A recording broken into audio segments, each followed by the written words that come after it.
Okay, now let's practice that duck. When you're doing the duck, we're going to start off kind of like a horse stance and a bow stance. We're going to lower our center of gravity. As we lower our center of gravity, our hands are going to form a triangle above the head. Now we're not practicing pyramid power. What we're doing is protecting that head against a strike.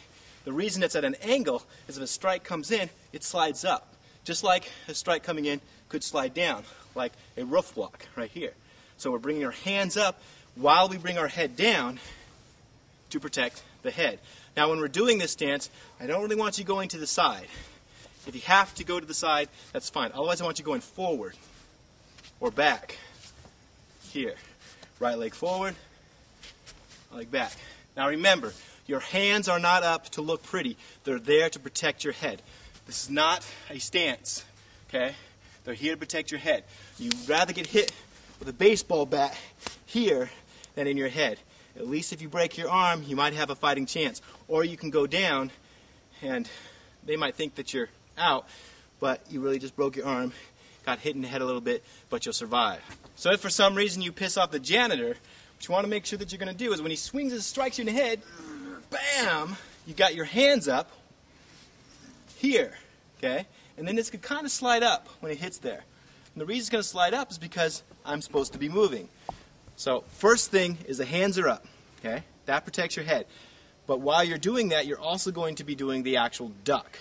So when he comes in, I duck, my hands are up, and I come through.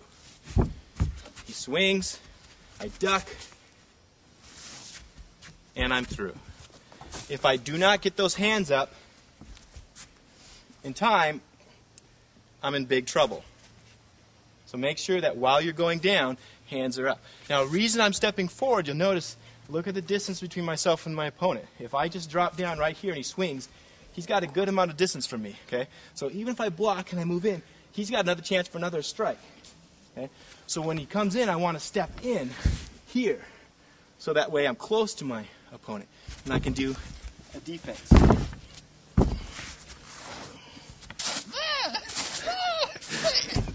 You're supposed to, like, roll off the mat, like a sweeping off the mat. I know what you're doing.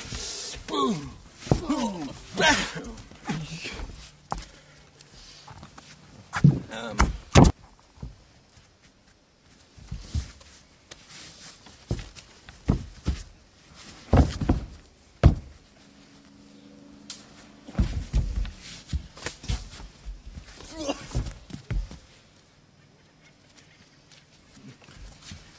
Okay, it's important that when you're doing your duck, that you don't just stand here. Let's say that I'm about this distance from my opponent. He can still hit me with that stick, okay? So when I duck, comes through, he can swing another time before I get in there. That's why it's important that you duck while moving forward. Comes in, I duck, I step. Now I can come in.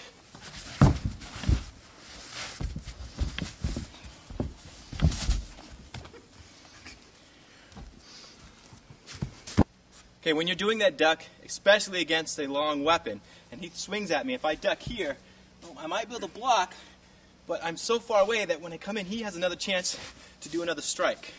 So I want to make sure that I move forward when he does that. So that way I'm close enough to take out my opponent. Another reason is that when you have something like a weapon, when it strikes at you and it's coming at your head, the power is not going to be here, of course, but it's going to be at the end. So if we flip this around, when he is swinging that stick at my head, the power's right here. That means if I move closer, it's not going to hurt as much. Okay?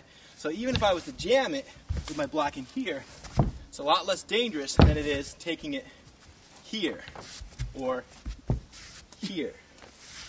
When we're doing this duck, make sure that if I'm going to do my duck here, I have to note that if he's got a long-range weapon and he swings at my head, and I block and I try to come in, he's got a chance to swing again.